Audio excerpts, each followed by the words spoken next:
Okay. Okay. And one of the other things that Planlifecare does that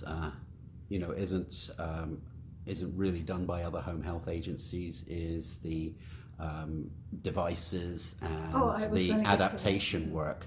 So I know I haven't done much adaptation work for you, but have you found those skill sets to be useful? Well, I was looking for something for Bill for a while, and Anthony came up with the perfect device for tracking and calling him.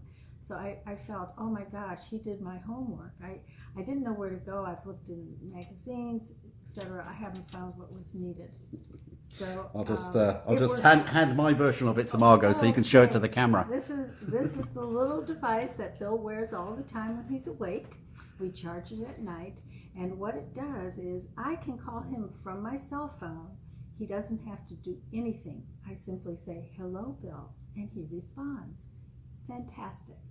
He doesn't quite know how, and I wanted to ask you how to get his fingers rather large, so it's hard for him to depress this area. That's to the call non-emergency calling Right. button. Yes. There is a button where if he presses it for 3 seconds, it'll buzz, and he then is calling me. He doesn't need to touch his device from that moment on. I will respond and hear him and answer.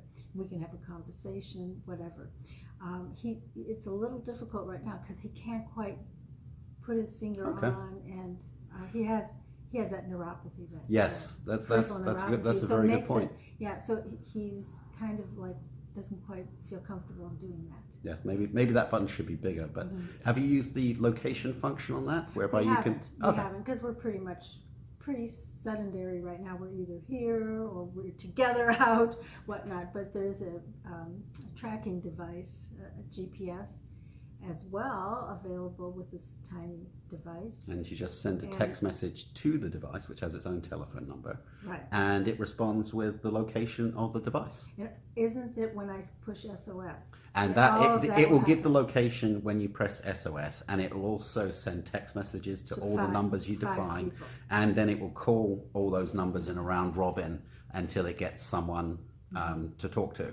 And so the maximum is 5 contact people, and it will not stop calling until one of those 5 responds. Yes, after sending text message with the location of the device to every phone, and then it will call through all the phones until it gets a response. The other issue is that if we put it on to where he's not likely to take it off himself, but there is an emergency release. If he were to fall, it would actually pop off. So it makes it very safe if it's on him and something happens. And I like that too. And it also has a fall detector in it, but hopefully you haven't experienced that bit of the functionality yet. Yeah. So it also picks up and sends the same text messages out with the location if there's a fall detected as well. If there's a fall, right. So anyway, so we're very happy, and we also put chimes on our doors to the patio. We're up very high, but it's always nice to. I wasn't sure it was necessary, but I kind of like knowing when somebody comes in and out. I like knowing that the door opens and I'm aware of it. So it's something that is easy to control, the volume, the sound you choose, and it can be unplugged if you don't want to use it. So I'm finding it very helpful. Excellent. Mm-hmm.